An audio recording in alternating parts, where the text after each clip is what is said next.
আসসালামু আলাইকুম রহমতুল্লাহ। বিসমিল্লাহির রহমানির রহিম।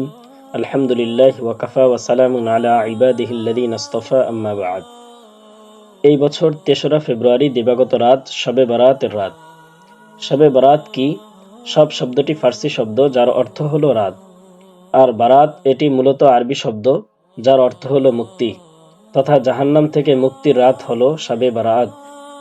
শবে বরাত শব্দটি শবে বরাত বলাটা ভুল, কেননা বরাত মানে হলো বিয়ে, অর্থাৎ তাহলে বিয়ের রাত হয়ে যাবে। সেজন্য আমরা সবাই বলবো শবে বারাআত। শবে বারাতকে হাদিসের পরিভাষায় বলা হয়েছে লাইলাতুন নিসফে মিন শাবান, তথা শাবানের অর্ধ মাসের রাত। শবে বারাতের ফজিলাত কি? লাইলাতুন নিসফে মিন শাবানের ফজিলাত অর্ধ শাবানের রাত, অর্থাৎ 14 শাবানের দিবাগত রাত। এ রাতের বিশেষ ফজিলতের কথা বর্ণিত হয়েছে। একটি হাদিসে আছে, নবী সাল্লাল্লাহু আলাইহি সাল্লাম বলেন, ইয়াত্তালিউল্লাহু ইলা খালকিহি ফি লাইলাতিন নিসফি মিন শাবান ফায়াগফিরু লিজামিই খালকিহি ইল্লা লিমুশরিকিন আও মুশাহিন।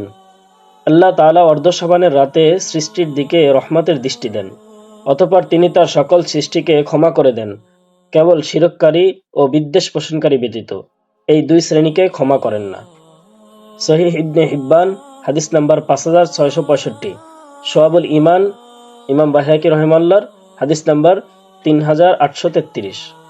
এই হাদিসটি বর্ণনার পর ইমাম বায়হাকী রাহিমাহুল্লাহ বলেন, এই হাদিসটি নির্ভরযোগ্য ও আমলযোগ্য। ইমাম ইবনে হিব্বান, ইমাম যাকিউদ্দিন মুনজিরি, জাইনুদ্দিন আল ইরাকি প্রমুখ হাদিস বিশারদগণ ওনারা বলেন হাদিসটি নির্ভরযোগ্য। আত-তারগিব ওয়াত তারহিব কিতাবের মধ্যে এটি উল্লেখ রয়েছে এবং শারহুল মাওয়াহিবের মধ্যে উল্লেখ রয়েছে 7 নম্বর খণ্ড 412 নম্বর পৃষ্ঠা। এই হাদিসের ভাষ্য অনুযায়ী অর্ধ শাবানের রাতে আল্লাহ তাআলা পক্ষ থেকে সবার জন্য রহমত ও মাগফিরাতের দ্বার উন্মুক্ত করা হয়। কেবল শিরকে লিপ্ত ব্যক্তি এবং অন্যের প্রতি বিদ্বেষ পোষণকারী ছাড়া সবাই এই মাগফিরাত ও রহমত প্রাপ্ত হয়। আরেক হাদিসে এসেছে, এই রাতে আল্লাহ তাআলা ক্ষমা প্রার্থনাকারীদের ক্ষমা করেন, রহমত প্রার্থনাকারীদের রহমত দেন, কিন্তু হিংসা বিদ্বেষ পোষণকারী তাদের আপন অবস্থায় ছেড়ে দেন। অর্থাৎ এই রাতের বড় ফজিলত হলো 3টি। ব্যাপক মাগফিরাতের রাত হলো এটি, দোয়া কবুলের বিশেষ সুযোগ, বান্দার প্রতি আল্লাহর বিশেষ রহমতের দৃষ্টি। এ কারণে সালফে সালেহিন একে লাইলাতুল মাগফিরা, ক্ষমার রাত বলতেন। তবে মনে রাখতে হবে, শবে বরাত শবে কদরের ফজিলতের দিক থেকে সমান নয়। কতিপয় মুফাসসিরগণ কোরআনে শবে বরাতের রাতের কথা এসেছে বলে যে মতামত ব্যক্ত করেন তা সঠিক নয়, বরং শবে কদরের ফজিলত কোরআন দ্বারা প্রমাণিত এবং তা হলো সর্বশ্রেষ্ঠ রাত। শবে বরাতে আমাদের করণীয় ও বর্জনীয় এ সম্পর্কে হাদিসে এসেছে। হযরত আলী ইবনুল হারিস রাহিমাহুল্লাহ থেকে বর্ণিত, তিনি বলেন, আয়েশা রাদিয়াল্লাহু তাআলা বলেন, একবার রাসূল সাল্লাল্লাহু আলাইহি ওয়াসাল্লাম রাতে নামাজে দাঁড়ান এবং এত দীর্ঘ সিজদা করেন যে আমার ধারণা হলো তিনি হয়তো মৃত্যুবরণ করেছেন। আমি তখন উঠে তার বৃদ্ধাঙ্গুলি নাড়া দিলাম, তার বৃদ্ধাঙ্গুলি নড়ল।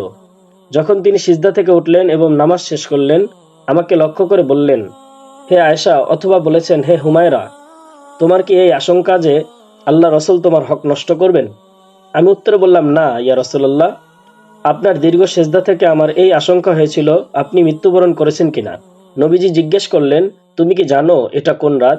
আমি বললাম, আল্লাহ তার রাসূলই ভালো জানেন। রাসূল সাল্লাল্লাহু আলাইহি সাল্লাম তখন ইরশাদ করলেন, এটা হলো অর্ধ শাবানের রাত, শাবানের 14 তারিখের দিবাগত রাত। আল্লাহ তাআলা অর্ধ শাবানের রাতে তার বান্দাদের প্রতি বিশেষ দৃষ্টি দেন এবং ক্ষমা প্রার্থনাকারীদের ক্ষমা করেন এবং অনুগ্রহ প্রার্থনাকারীদেরকে অনুগ্রহ করেন, আর বিদ্বেষ পোষণকারীদের ছেড়ে দেন তাদের অবস্থাতে। ইমাম বাইহাকী রাহিমাহুল্লাহ হাদিসটি বর্ণনা করার পর এর সনদের ব্যাপারে বলেছেন, হাদা মুরসালুন জাইয়্যিদুন, অর্থাৎ এটি উত্তম মুরসাল। যদিও হাদিসটি মুরসাল, কিন্তু এটি সনদের বিচারে গ্রহণযোগ্য এবং আমলযোগ্য। এই রাতে আমাদের করণীয় আমল হলো তাওবা, ইস্তিগফার ও আল্লাহর দিকে ফিরে আসা। করণীয় কাজগুলোর মধ্যে প্রথম বিষয় হলো খাঁটিভাবে তওবা করা, গুনাহ ছেড়ে দেওয়া, দৃঢ় নিয়ত করা, আল্লাহর কাছে ক্ষমা চাওয়া, কারো হক নষ্ট করলে তা ফেরত দেওয়ার সংকল্প করা। দ্বিতীয় আমল হলো নফল নামাজ 2 রাকাত করে যত পারেন পড়বেন। নির্দিষ্ট কোনো সংখ্যা বা সূরা এই রাতে বরাদ্দ নেই। 3 নম্বর আমল হলো দোয়া ও ইস্তিগফার, নিজের জন্য, পরিবারের জন্য ও উম্মতের জন্য, সেই সাথে মৃত ব্যক্তিদের জন্য কি করা যাবে? ইস্তেগফার করা যাবে। 4 নম্বর আমল হবে কোরআন তেলাওয়াত, যতটুকু সম্ভব ততটুকু আমরা কোরআন তেলাওয়াত করব। 5 নম্বর আমল হবে দুরূদ শরীফ পাঠ করা। 6 নম্বর আমল হলো অন্তর পরিষ্কার করা। কারো প্রতি হিংসা, শত্রুতা, বিদ্বেষ থাকলে ক্ষমা করে দেওয়া, কারণ বিদ্বেষীরা এই রাতে মাগফিরাত থেকে বঞ্চিত হয়।